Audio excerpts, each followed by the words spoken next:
Muazzin azon aytib bo'lgach, jome imomining oldiga bir devona sifat yigit keldi-da, "Hazrat, maylimi sizlar bilan birgalikda ibodat qilsam?" dedi.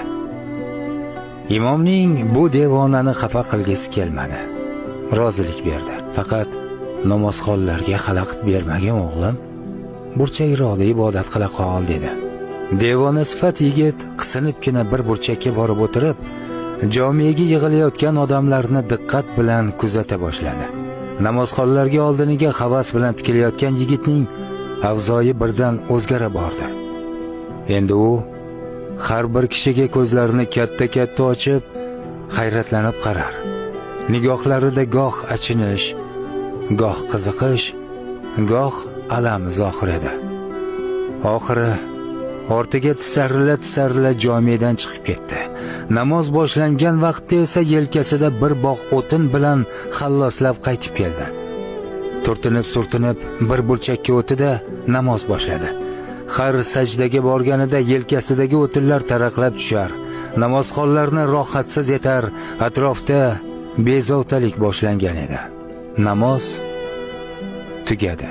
Jomedagilar g'ala-g'ovur qilib bir telbani jomega kiritgani uchun imomdan norozi bo'ldilar. Imom nima gapligini tushuna olmay ko'zlarini jovdiratib turgan devona sifat yigitning oldiga kelib, sokinlik bilan tanbeh berdi. "Meni uyaltirding-ku o'g'lim. Jomega o'tin orqalab kelganing nimasi? Bu yer Allohning uyi. Bunda odobsizlik qilish mumkin emas." Yigit uyatdan qizarib ketdi. Ko'zlaridan alam yoshlari quyildi. Yelkasidagi o'tinlarni yerga taraqlatib tashlarkan, axir men sizlarga o'xshamoqchi bo'ldim. Jomega faqat ibodat uchun kiriladi deb o'ylardim, ammo hamma yelkasida yuk bilan kirdi. Hech kim ibodat qilmadi, yelkasidagi yuki bilan ovora bo'ldi dedi va atrofdagilarning astag'firulloh, yo Xudo o'zing asra. Bu jinniga jomeda nima bor edi deya g'ala-g'ovur ko'targaniga parvo qilmay odamlarni birma-bir qo'li bilan ko'rsata boshladi. "Mana, ishonmasangiz o'zingiz qarang, mana bu odamning yelkasida bir qari kampir mingashib o'tiribdi. Mana bu odamning yelkasida tovuqlar bor.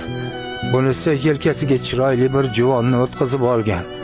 U ana bu odamning yelkasidagi go'dak tinmay chinqirib yig'ladi. U odam go'dakni ovutish bilan o'ra bo'ldi, ibodat qilmadi." Tabiiyki, odamlar u ko'rsatganlarni ko'ra olmadilar.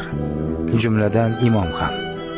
Ayrimlar xaxolab kula boshladi, ammo yigit qo'li bilan ko'rsatgan odamlarning ranglari quv-o'chib, tillari lol, o'sal bir alfozga tushdilar. Ulardan biri sal o'ziga kelib, imomning qulog'iga nimadir dedi.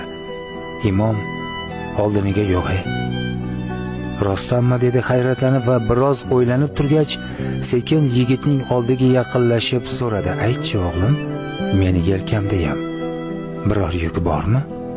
Yigit imomdan ko'zlarini olib qochdi va jur'atsizgina "Albatta, siz ham ibodat qilmadingiz. Yelkangizga semiz bir qo'y mingashib turibdi. U bilan ovora bo'ldingiz" dedi. Yigitga diqqat bilan tikilib turgan imom bu gapdan so'ng qo'llarini ko'tarib faryod urdi. "Hayhot, u to'g'ri gapiryapti. To'g'ri gapiryapti. Yo Alloh, biz gumrohlarni o'zing afv et." Jomeda to's-to'polon boshlandi. Odamlar qo'llarini silkitib, bir-birlariga nimalarnidir uqtirishar.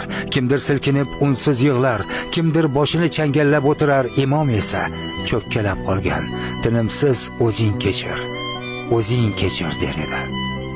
Ma'lum bo'lishicha, o'sha kuni imomning qurbonlikka atab boqayotgan qo'yi kasallanib qolgan bo'lib, imom jomeda ham shuning tashvishi bilan band bo'lgan. Hatto namoz vaqtida ham borgunimcha harom bo'lib qolsa-chi degan tashvishli xayoldan qutula olmagan edi. Yelkasiga qari kampir mingashib turgan kishining onasi betob edi va u "Hozir kamxarjman. Onam bandachilik qilib qolsalar marosimlarni qanday o'tkazaman" degan tashvishda edi. Yelkasida tovuq ko'targan odam tovuq olish uchun bozorga ketayotgan bo'lib, yo'l-yo'lakay ibodat uchun jomega kirgan, lekin fikri xayoli tovuq bozorida edi. Yelkasiga chiroyli bir juvonni o'tkazib olgan yigit yashirin ma'shuqasining visoliga shoshilar. Yo'lda